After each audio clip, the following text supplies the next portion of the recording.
Tired of complex crypto transactions? Let's simplify receiving Bitcoin on your Phantom wallet in just a few easy steps. First, make sure you have the Phantom wallet installed, then set up on your browser or mobile device. If not, head to Phantom app and follow their installation guide.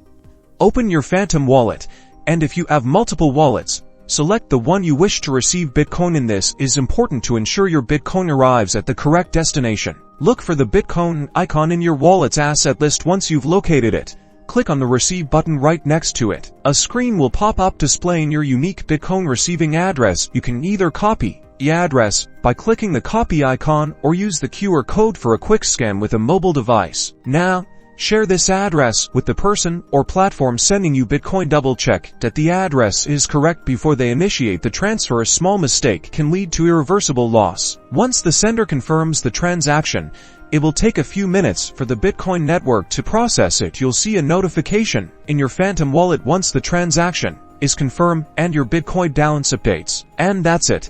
You've successfully received Bitcoin in your Phantom wallet. Now you can manage, send, or swap your Bitcoin right within Phantom's user-friendly interface. Don't forget to like this video and subscribe for more helpful crypto tips and tricks. Happy trading!